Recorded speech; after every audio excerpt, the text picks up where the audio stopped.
Okay, so yes, there is poetry in the new standards, but if you're looking for a list of poetic devices that you're supposed to teach, that is not in the new standards. You can go to elaokteacher.com, click on ELA standards, I'm going to open up the Google Docs version, and we can take a look specifically where to find that. The standards are written intentionally to focus on skills rather than the laundry list of items like PASS was, and that was intentional, not only to give teacher teams more freedom to decide where the focus should be each academic year for their students, but also to not be overwhelming. And we have a significantly less standards than we did in the past. And so if we do Control F and search for poetry, and we have the essential literary devices listed, and that was kind of the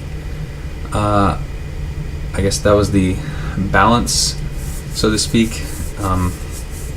that we made. We didn't want to do bullet points, but we made that balance based on feedback that we got from the public after they reviewed first draft, after second draft, after third draft, when we were doing our tour with the standards. But you'll see here on page 89 under genre guidance that poetry is in there. So it's definitely a genre that we promote that should be taught, but it's up to the teacher teams to decide what are the essential poems that need to be taught by the 3rd grade, the 5th grade, the 8th grade, and of course by 12th grade, or English 4. And no, like I said again, there's not going to be a list of here's all the poetic devices, because I think that the assumption was we already have a list of poetic devices. It's going to be in your textbooks if you have them, or simply you can Google search them. I googled this one, and I actually like this list from vocabulary.com. It's nice and clean, and it's pretty extensive. I think that's not only poetic devices, but there's some literary devices in there that could be embedded in your curriculum plan, your lesson plans and maps that you would create at the district level. So click on it, gives a nice breakdown, comprehensive definition with that device. Also, I like Quizlet. I think Quizlet's pretty cool. I like it a lot if you're into flashcards, especially since it'll read and play audio for the terminology. So that's a nice one. And then of course Poetry 180 is always a good go-to if you just need resources of poems to actually read. And that's by the Library of Congress, so I feel like they're pretty legit. Of course, for me, please don't judge. This is a really old live binder. I promoted it before, of poetry lesson stuff, resources that I used to do. I used to open up with How to Write a Love Poem by Strongbad. Students really like that. And then have a couple prezzies that I got from some veteran teachers, and of course learning how to TP cast poems. So my Prezi isn't found there, but TP cast is a strategy.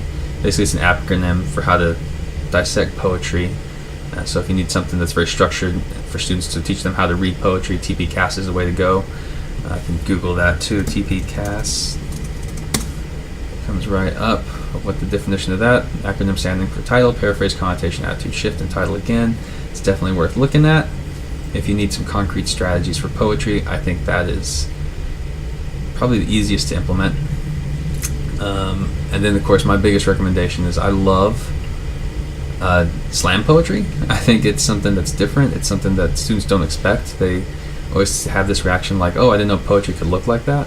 This palindrome poem, The Lost Generation, is excellent. It is a poem that you can read forwards and backwards, and it has different meaning each way, so it's just amazing. So that's a fun one to show them and get them to read. And then of course you might get a few boohoos if you show them Daniel Beatty's Knock Knock.